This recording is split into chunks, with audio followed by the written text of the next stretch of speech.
Yes, ready, start. I am pleased to be here at the inaugural session of the India Economic Summit organized by the World Economic Forum and the Confederation of Indian History Industry. Your conference is taking place at an extraordinary moment in India's democratic history. Whatever is happening now is a sign of the vibrancy of Indian democracy. However, I would like to assure you that volatility in Indian politics will have no fundamental impact on the process of economic reforms in the country. The reform process has become irreversible. Indeed, my government has depoliticized the economic agenda. Your summits in the past have fostered constructive interaction between foreign and Indian business and with the government. They have also facilitated foreign business becoming familiar with India's efforts both to carry out internal liberalization and to integrate itself with the global economy since you meet her.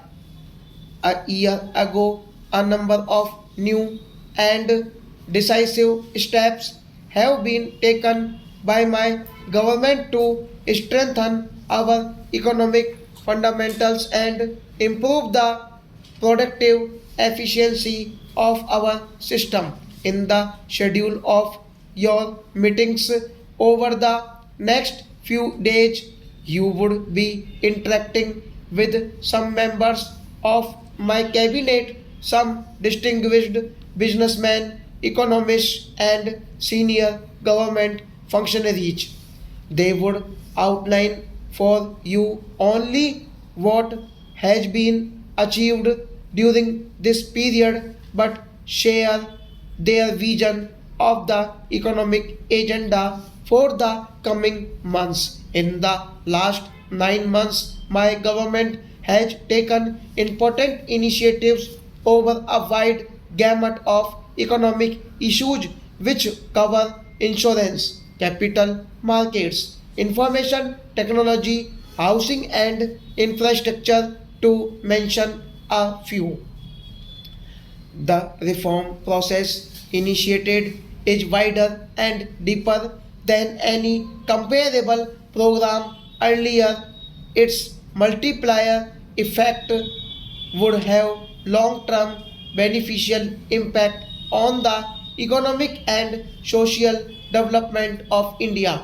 We also take some pride and satisfaction that given the turmoil in the rest of Asia and many other parts of the world, our macroeconomic fundamentals continue to be strong. They create new opportunities for private investment, both domestic and foreign opportunities for private investment, both domestic and foreign.